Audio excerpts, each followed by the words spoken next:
What's going on, guys? In this video we're talking about some very specific designer fragrances that are just very powerful on my skin. Some a little too powerful in certain situations where I kind of dial the sprays back to a minimum or really maximum of like 2 or 3 sprays. Most of these I cap at 5 sprays because they're just so strong on my skin. If you're looking to get noticed, which I know a lot of you are when it comes to your fragrances, you might want to check some of these out. Let's discuss them, shall we? Stay tuned.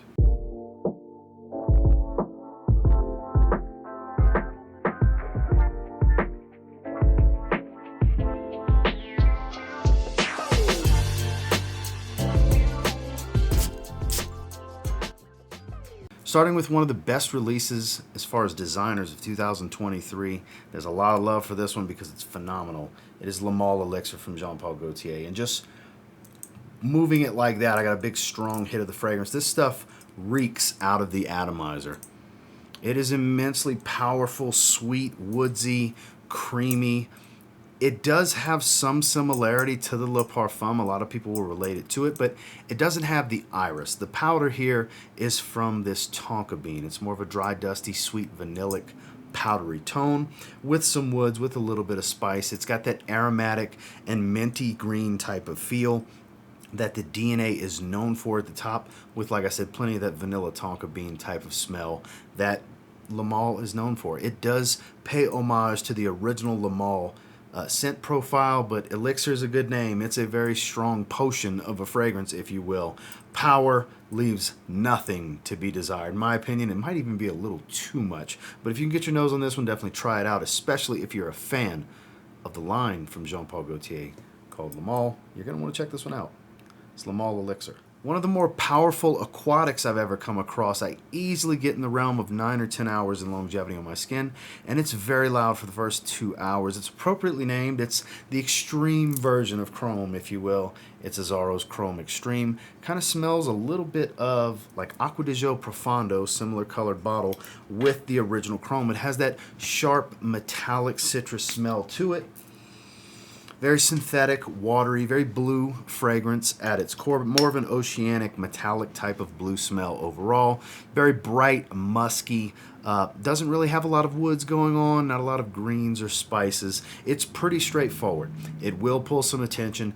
It's on the more synthetic side, sure, so smelling it directly off of skin like this may not be the best experience, but out in the air is where the real magic happens with this one. It's, for lack of a better term, it's like getting Acqua di Gio's Profondo on a budget. It's not one-to-one with it. Like I said, it kind of smells like taking that and the original Chrome and blending them together, and you kind of get the best of both worlds. What a great blue aquatic that performs. It's Chrome Extreme. Much more evening appropriate overall, though in the cooler weather, I do like to wear this one during the day. This has become my favorite version of this particular scent profile. This is Armani Code Eau de Parfum from Giorgio Armani. Now, I know a lot of people are humongous fans of the Parfum, which is basically this fragrance plus a very powdery iris. And those of you familiar with my taste know I'm a big fan of iris fragrances, and you would think that would be my favorite, but no. I like the aromatics and that beautiful, rich, powdery tonka bean that this one has.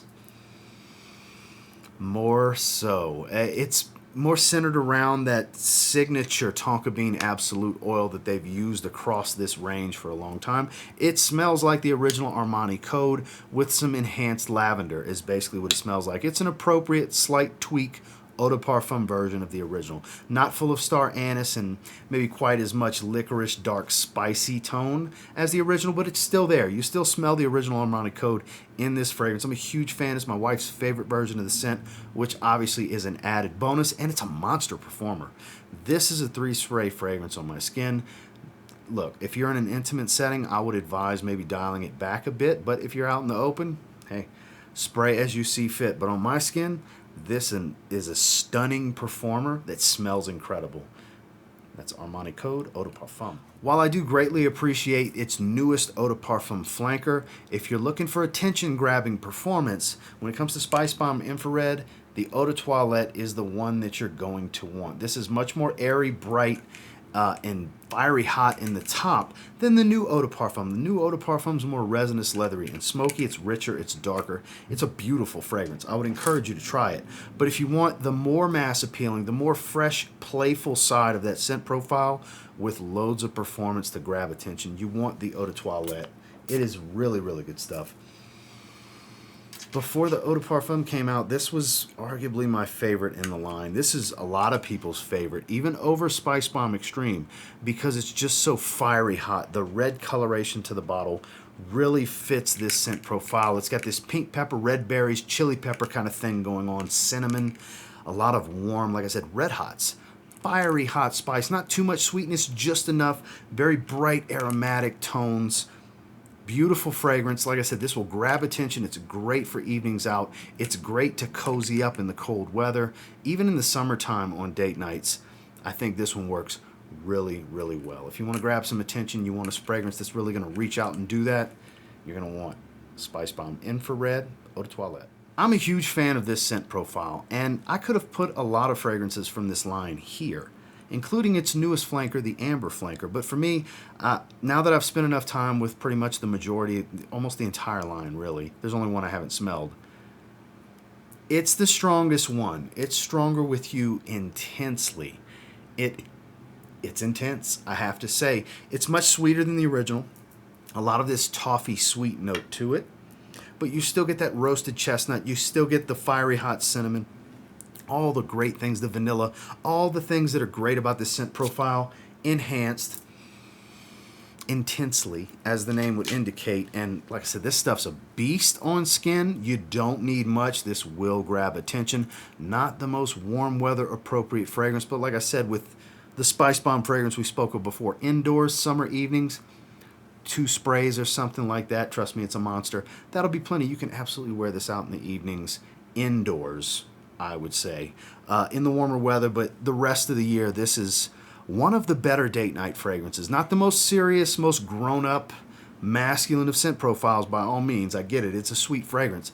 But it's counterbalanced very well with this dry roasted chestnut and this warm spicy tone to where it's not too sweet. I don't find it sickeningly sweet, but boy, it's a monster. It's a compliment puller. It absolutely gets the job done. If that's what you're concerning yourself with a fragrance, you're going to want to try this one. It's Emporio Armani, Strong With You Intensely. Now, most of the fragrances in this line are phenomenal performers. This one in particular, I think, offers something different from the rest. It doesn't have the smokiness of the 2 Victory flankers. It still has that sweet bubblegum aquatic tone of the original, but there's this slight medicinal herbal green feel that really brings life into this and kind of changes the DNA a bit. It's Invictus Platinum from Paco Rabanne. I'm a big fan of this one. The first time I smelled it, I was kind of indifferent. I was like, this is kind of a strange one. Like I said, it comes off a little medicinal to me in the top. But boy, if you give this one a minute, and more than one wearing, this is arguably the best in the line. And I'm a guy that's favorite fragrance is Invictus Aqua 2018. So from me and for me, that's a bold statement, I believe, because I do have the majority of the line. The only one, I do have a decant of Victory Elixir. That's the only one I don't really have a bottle of. And Aqua 2016, that's absurdly priced at this stage. But if you want something a little different, maybe the playful, sweet, aquatic tone wasn't really your thing from this line, and you want something a little bit more grounded, herbal and woody, but still ties to the DNA. It's still there. Invictus is still in here. It's just not at the forefront like it is in some of the other flankers like Legend, like Aqua, the original, the Intense, and so on. I think this is a great change of pace for the line. I like the direction they've been taking with it, and it's a 10 to 12 hour fragrance with immense projection for about 2 solid hours, even going a little beyond that. You want an attention grabber that's kind of out of the norm of a lot of these designer fragrances, you might want to check out Invictus Platinum from Paco Rabanne. And the last one we're going to be talking about here today is a sneaky performer. People go nose blind to this one and think it's actually a weak performer, and that is absolutely not the case. I've worn this outdoors in the summer, spring, fall, winter, indoors, dinner dates, to work, on hikes. I've pretty much put it in just about every situation, and trust me, from experience, it's anosmia when it comes to Dior Sauvage Parfum. This is my favorite version. This is my big 200 ml bottle. This is the most refined. Now, I know a lot of people love the Elixir, and it's absurdly powerful. I get it. Why didn't you put the Elixir? I get it. The reason I wanted to talk about this one because it's sneaky.